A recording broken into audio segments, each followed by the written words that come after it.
Les chantrails de l'agenda de dépopulation.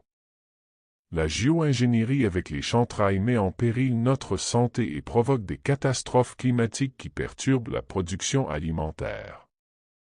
L'Agence de protection de l'environnement admet que des pulvérisations toxiques, ces crimes aériens, sont pratiqués depuis des décennies.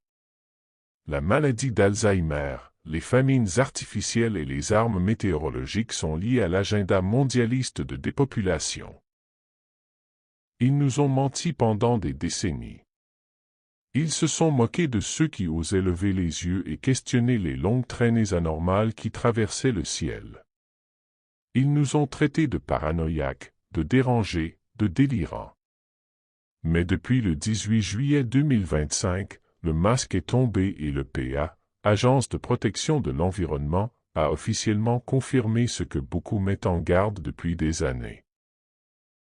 La géo-ingénierie est réelle, opérationnelle et dangereuse et elle est utilisée contre nous. Le 16 juillet, Lee Zeldin, administrateur de l'EPA, a fait une révélation qui aurait fait chuter les gouvernements de tout monde sain d'esprit. Le gouvernement américain s'est livré à une modification du rayonnement solaire, consistant à injecter des particules réfléchissantes dans l'atmosphère pour manipuler le climat.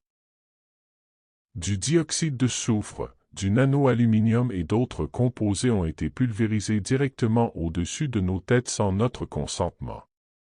Il ne s'agit pas de réparation climatique. Il s'agit d'une guerre atmosphérique. Arrêtons la propagande. Ce programme n'a jamais eu pour objectif de sauver la planète. C'est une diversion, un récit scénarisé, promu par la même élite mondialiste qui a orchestré les confinements, truqué les élections, ruiné les économies et instrumentalisé l'hystérie climatique. Ce programme de géo-ingénierie n'est pas une protection, c'est une attaque à grande échelle contre la biologie humaine, les systèmes alimentaires et la souveraineté. Le PA admet désormais ouvertement l'existence des pulvérisations aériennes pour détourner la lumière du soleil.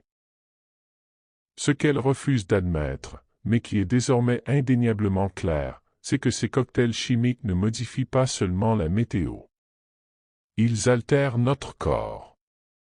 Les troubles neurologiques sont en pleine expansion, avec la maladie d'Alzheimer, la maladie de Parkinson et d'autres maladies dégénératives en forte hausse depuis les années 1980. Le point commun? Des particules de nanoaluminium, suffisamment petites pour franchir la barrière hémato-encéphalique, contourner toutes les défenses naturelles, s'accumuler dans le cerveau et démanteler lentement les fonctions cognitives. Le docteur Russell Blaylock nous a mis en garde. Il a établi le lien entre le nanoaluminium atmosphérique et la hausse de la neurodégénérescence. Mais il a été réduit au silence, ridiculisé, ignoré. Aujourd'hui, avec plus de 6 millions d'Américains atteints de la maladie d'Alzheimer, le lien est indéniable. C'est délibéré. C'est une invention. Et maintenant, l'EPA, sous la pression de lanceurs d'alerte au sein du ministère de la Défense et d'initiés mal intentionnés des services de renseignement, a été contrainte de reconnaître l'implication d'acteurs privés dans la géo-ingénierie. Traduction, c'est plus grand que le gouvernement. Il s'agit de sociétés transnationales, d'entreprises militaires, de régimes étrangers et, bien sûr, des réseaux fantômes de l'élite mondiale, qui gèrent des programmes de manipulation climatique non autorisés et secrets au-dessus des nations souveraines, sans responsabilité ni surveillance. Qui a autorisé cela? Qui en profite? Qui décide quelles régions seront touchées par la sécheresse, les inondations ou les incendies?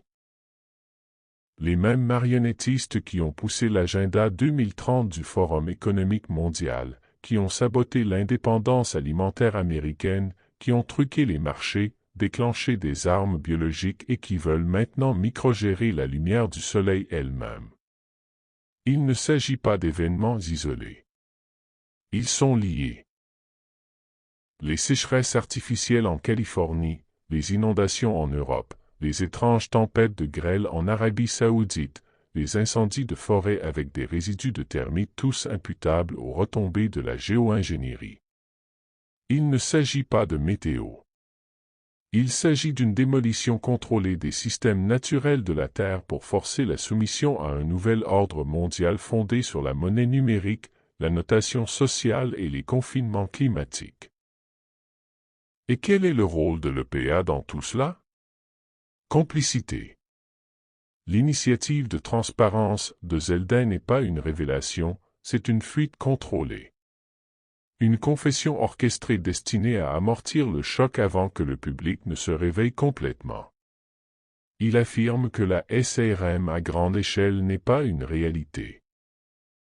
Mais comment peut-on y croire alors que les traces sont visibles d'un horizon à l'autre chaque matin, alors que des pétroliers militaires arborant des marquages civils sont repérés sur les radars, pulvérisant des substances sur les populations d'un océan à l'autre? Les véritables programmes, ceux de grande envergure et militarisés, sont des opérations au noir gérées par des entités comme la DARPA, Lockheed Martin et Raytheon, sous le couvert de la sécurité nationale. Le Congrès est exclu. Les gouverneurs des États sont exclus. Le peuple est exclu. Mais pas le président Trump. Le président Trump, depuis qu'il a repris le leadership en coulisses début 2025, a lancé des tribunaux militaires classifiés, enquêtant directement sur les réseaux d'élite de manipulation météorologique, les factions voyous au sein de la NOAA et de la NASA, et le sabotage environnemental soutenu par l'étranger. Selon des sources proches des agents de la force spatiale, Trump a déjà donné son feu vert à des analyses par satellite pour suivre les trajectoires de vol des pétroliers SRM et intercepter les communications des cabales internationales coordonnant les attaques atmosphériques transfrontalières. Ce n'est pas un hasard si, quelques jours seulement après la déclaration de Zelda, deux éminents scientifiques en géo-ingénierie ont été retrouvés morts dans un accident de laboratoire dans une installation climatique en Suisse, la même installation liée à des entreprises de biotechnologie liées au groupe Bilderberg. Ce ne sont pas des coïncidences. Ce sont des opérations de nettoyage. La vérité est simple, le ciel a été militarisé. L'atmosphère a été détournée. La météo est devenue une arme. Ils nous ont pulvérisés sans notre consentement. Ils ont empoisonné nos cerveaux et nos cultures. Ils ont manipulé les tempêtes, les incendies et les vagues de chaleur. Ils ont massacré la nature et nous en ont accusés. Et maintenant, ils s'attendent à ce que nous croyions qu'ils nous font une faveur? Nous ne nous plierons pas à cette volonté. Partout aux États-Unis, des patriotes installent des technologies d'échantillonnage de l'air en temps réel, organisent des comités locaux de défense contre les intempéries et font pression pour que toute forme de manipulation météorologique soit interdite au niveau des États. Le plan de l'élite mondiale visant à brûler le ciel, à dépeupler la Terre et à parquer les survivants dans des villes de 15 minutes est voué à l'échec. Depuis le 18 juillet 2025, la guerre n'est plus cachée. Elle est visible, inscrite dans les nuages, imprégnée dans le sol et gravée dans l'esprit de millions de personnes qui se réveillent du mensonge. Nous croyons pleinement ce que nous voyons, ce que nous ressentons et ce que nous savons. Le programme de géo-ingénierie n'est pas de la science-fiction. C'est un génocide au ralenti, et le temps du déni est révolu. Les gouvernements le savent. Et maintenant, vous le savez. Le ciel n'est pas seulement un champ de bataille. Ils sont la scène du crime.